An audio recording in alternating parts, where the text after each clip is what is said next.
अथ वराह पुराणे अष्टपंचशत अध्याय अभिघ्न व्रत। अगस्त जी कहते हैं, राजन सुनो, अब मैं विघ्नहर नामक व्रत बताता हूँ। इसके विधि पूर्वक आचरण करने से पुरुष विघ्नों द्वारा पराभूत, बाधित या तिरस्कृत नहीं होता। इसके प्रारंभिक ग्रहण की विधि इस प्रकार है। फाल्गुन मास की चतुर्थी को दिन में उपवास रहकर 4 घड़ी रात बीतने पर भोजन करें। प्रातः पारणा में तिल लेने चाहिए। उस दिन तिल से ही हवन करें तथा तिल ही ब्राह्मण को दान भी दे। इसी प्रकार 4 मास तक इसका अनुष्ठान कर 5वें महीने में आषाढ़ की चतुर्थी को सुवर्ण में गणेश की प्रतिमा की भली भांति पूजा कर खीर एवं तिल से भरे हुए 5 पात्रों के साथ उसे ब्राह्मण को दे देनी चाहिए। इस प्रकार इस व्रत का अनुष्ठान कर मनुष्य संपूर्ण विघ्नों से छुटकारा पा जाता है। अपने अश्वमेध यज्ञ में विघ्न पड़ने पर राजा सगर ने इसी व्रत का अनुष्ठान कर अश्व को प्राप्त कर यज्ञ संपन्न किया था। त्रिपुरासुर से युद्ध के समय भगवान रुद्र ने भी इसी व्रत के प्रभाव से त्रिपुरासुर का वध किया था। मैंने भी समुद्र पान के समय यही व्रत किया था।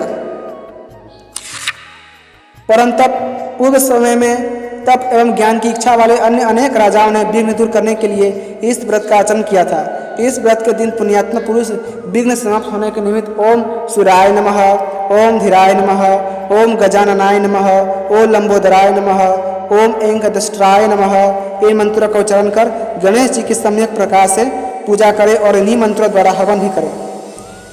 केवल इसी व्रत को करने से मानव सभी विघ्नों से मुक्त हो जाता है। गणेश जी की प्रतिमा दान करने से तो उसके जीवन की सारी अभिलाषाएं ही पूरी हो जाती है। अतः वराह पुराणे अष्टपंचशत अध्याय संपूर्णम। शांति व्रत। अगस्त जी कहते हैं, राजन अब तुम्हें शांति व्रत का उपदेश करता हूँ। इसके आचरण से गृहस्थों के घर में सदा शांति सन्मति बनी रहती है। सुव्रत कार्तिक मास के शुक्ल पक्ष की पंचमी तिथि के दिन से आरंभ कर 1 वर्ष पर्यंत व्रती को अत्यंत उष्ण भोजन का त्याग करना चाहिए तथा प्रदोष काल में शेष साई श्री हरि की सम्यक प्रकार से पूजा करनी चाहिए।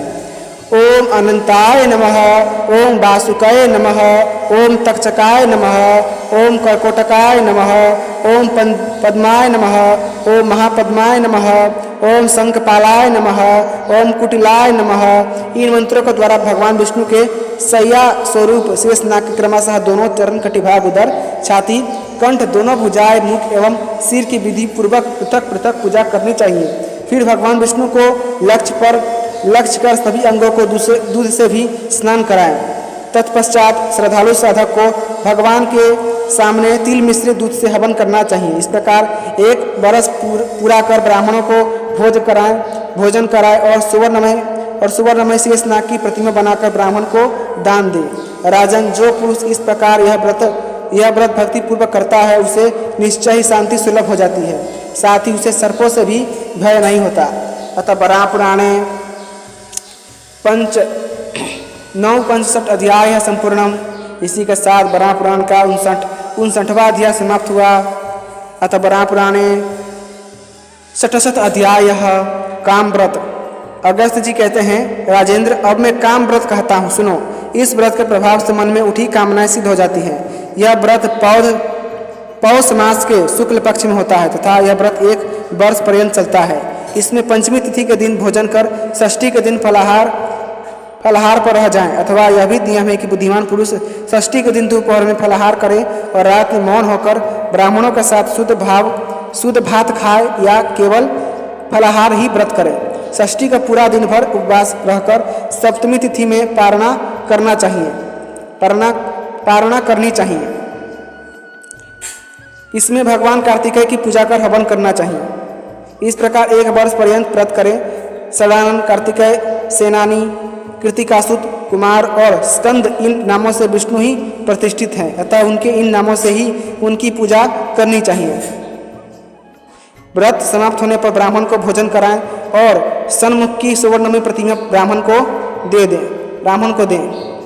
वस्त्र सहित प्रतिमा ब्राह्मण को देते समय व्रती इस प्रकार प्रार्थना करे, भगवान कार्तिकेय आपकी कृपा से मेरी संपूर्ण कामनाएं सिद्ध हो जाए। फिर ब्राह्मण को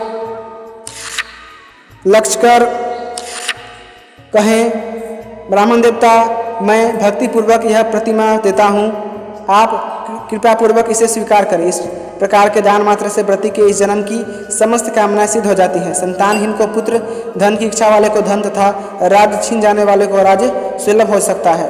इसमें कुछ भी अन्यथा विचार नहीं करना चाहिए। महाराज, इस व्रत का पूर्व समय में ब्रह्मचार्य का पालन करते हुए राजा नल ने अनुष्ठान किया था। उस समय वे ऋतुपर्ण के राज्य में निवास करते थे। नृपवर प्राचीन काल के बहुत से अन्य प्रधान नरेशों ने भी हाथ से राज्य निकल जाने पर कामना सिद्धि के लिए इस व्रत का आचरण किया था। अतः शत अध्याय संपूर्णम। इसी के साथ वराह पुराण का 60वां अध्याय समाप्त हुआ।